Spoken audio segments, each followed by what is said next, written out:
do you think he's saying in there? He's telling the board that we want to create the biggest marketing event in the industry. Huge. What do you think they're saying? They're telling them we're way too early to pull this off. It's not too early.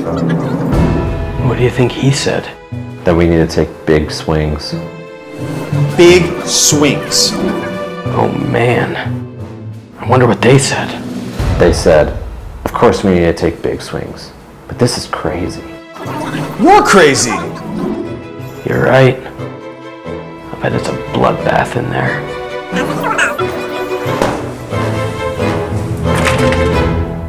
Well, that was easy. I guess we read that all wrong. I guess we did. No sleep till!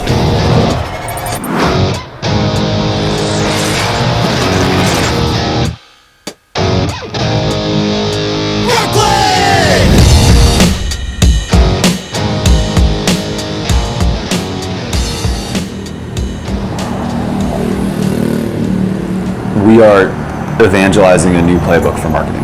And in this new playbook, we're suggesting that actual exchange of value, education, relationships, these are the things that ultimately drive revenue. If you can build a connection with an audience through a variety of different means, that's going to be the key to success moving forward. So part of it was we had to walk the walk. And I think events are a core part of how we do that. We have some experience now having done some events. We hosted a 3-city roadshow, when we were only a few months old as a company. We did our big launch event as well, virtually, had like thousands of people kind of attend that, which was awesome. We did an executive conference that had like $100 billion of market cap in the room. I definitely, at my heart of hearts, feel like I am an event marketer disguised as a CMO, disguised as a founder CEO now. In having built a program like this at Gainsight at the same level of maturity. In fact, we were even earlier at Gainsight when we hosted the first Pulse conference. Where can you find over 2,000 leaders in the customer success industry under one roof, right on the San Francisco Bay? It can only happen at Pulse, where the industry comes together once a year to celebrate all things customer success. Incredible journey seeing this grow this year, about 10x what it was in year one back in 2013. So it's really indicative of just that. We're a small but mighty team. JK runs marketing for us. We worked together at Hopin before. I think he's one of the smartest demand growth marketers I've ever worked with, now running kind of the entire show for us at AudiencePlus. Somehow we were able to recruit Todd Klauser, known as the worst marketer in the world, but I've known him as anything but that. Bring a lot of the B2C creator-like kind of DNA into the culture. Amanda is our founding sales rep, really helping us mature our kind of go-to-market strategy, drive growth. Ruben and Elaine are our customer success team. What's interesting about Ruben and Elaine, they both were at Gainsight and they saw Pulse from our conference there from the early days and all that it's impacted. And so I think they're kind of like, you're crazy, but we get it, like keep going. My initial thought was to laugh out loud, but I held it inside of me. I smiled and I recalled what this extraordinary marketer had done at Gainsight, and I was like, yeah, why not? In some ways, we have to practice what we preach, so in that way, it made perfect sense, though I still thought it was crazy. Talking to the board about hosting a conference when you're less than $1 million of ARR, a team of 8 full-time employees. It's not exactly like the obvious play to run necessarily. They knew what they were sort of investing in with me, right? They knew that this was the thing that I was uniquely good at doing. I may not be the best product marketer, I may not be the best, even demand marketer at the end of the day, but if I had a vision for something on the creative events brand side, we've got a playbook and a track record of success, and I think that's why it was a little bit of an easier conversation. This is going to be the greatest conference marketers have seen since HubSpot introduced Inbound. Since Inbound started a decade ago, there's been no innovation in the conference space. By hosting an industry conference, you're aligning your brand with a movement that is bigger than just your products and services. You're building authentic relationships with prospects, customers, and partners. And you're giving your internal team a milestone on the calendar where every year they can calibrate against for everything from product readiness to customer love. But if hosting a conference can be so meaningful, why do we have such a hard time convincing our stakeholders that it's a good idea? How can we create language around the value of hosting events in context of today's marketing reality? Here's how I would think about it. First, events spark movements. All of us are battling for the attention of our audience, and one of the hardest challenges marketers face is defining a strategic brand narrative that has emotional resonance with their buyer audience.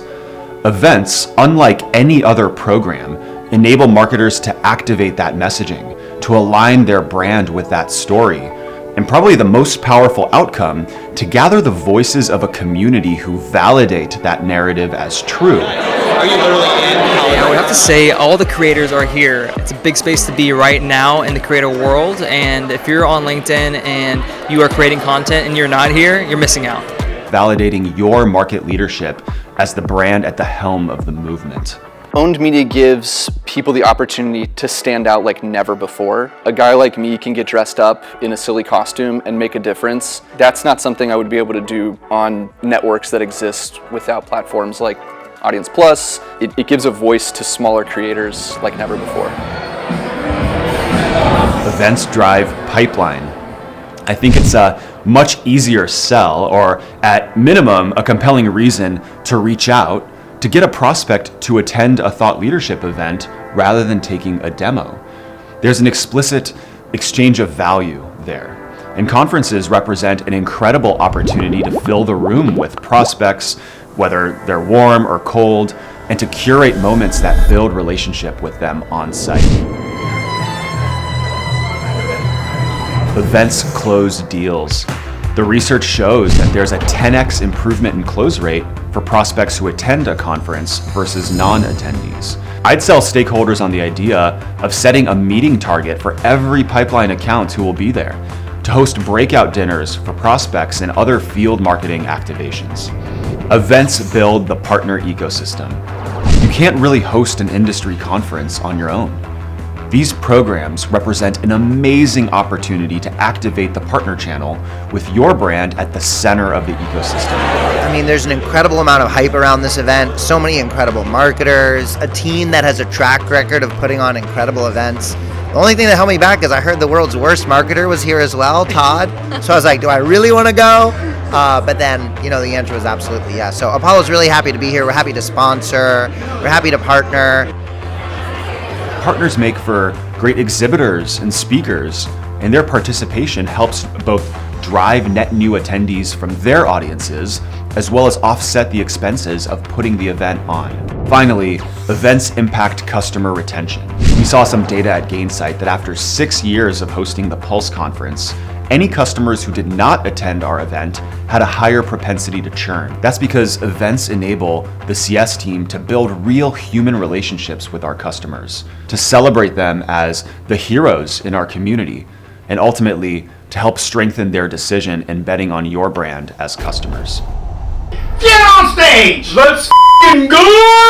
No sleep till! As people are walking into the general session room, the energy is high. The music is blasting. The voice of God tells people the show is about to begin. There's this kinetic energy in the room that's crescendoing towards a big moment. So you can't just hard pivot from that to talking about enterprise software. Over the years with Pulse, we had some crazy ideas to transition the audience into the opening keynote. From hiring a Taylor Swift impersonator to perform a song,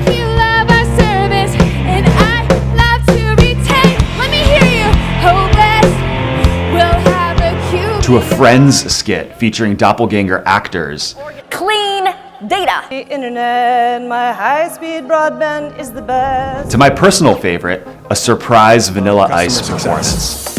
What a great event. I mean, there's a great way to keep morale and keep everybody energized, and to invite us out and just, bring back the 90s. And, it was just a great little experience for a lot of people.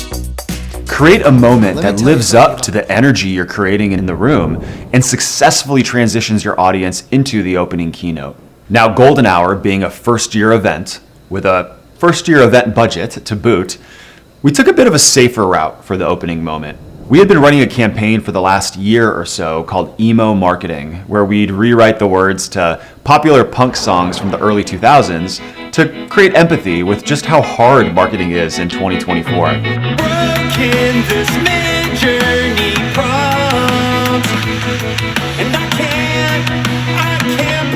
And since Goldenhour was being hosted in Brooklyn, there was an opportunity to lean into that and bring that similar kind of video moment around a song from pop culture that centered on Brooklyn.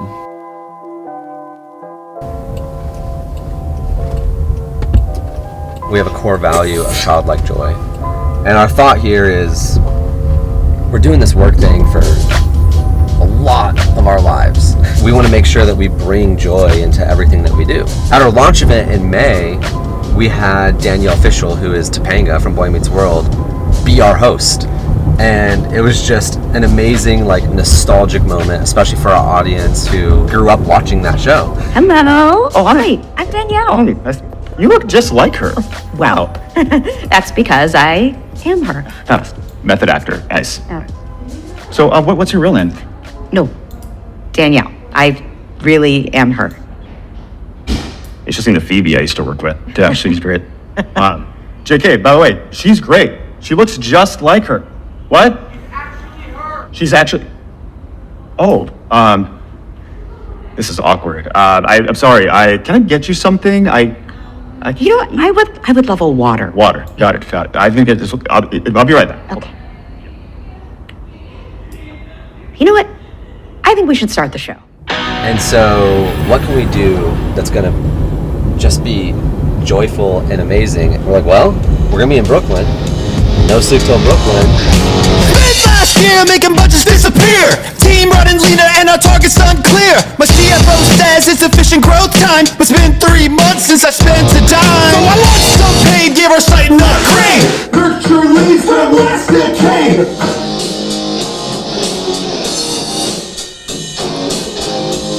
We're changing B2B content. Who else is doing this? How does changing B2B content actually make you money? You know the amount of people are going to see this content. They're going to want to know what the heck we do. Guess if it fails, we can start looking for jobs. But honestly, I'm not too concerned about that. Things are extremely hard. We're halfway through the month. No deals forecasted. Goldenhour, we are behind on registrations, behind on sponsorship revenue. So we got to figure out what we're going to do. None of what's on the board is insurmountable. There isn't anything that any other company hasn't faced or isn't facing right now. So we're also not alone. Definitely not alone. To your point. So whatever you've been through and whatever you're going through now, you're not alone. And events like this are little helpful reminders that you are not alone in the challenges that you may be facing at work. At worst, we can be alone together.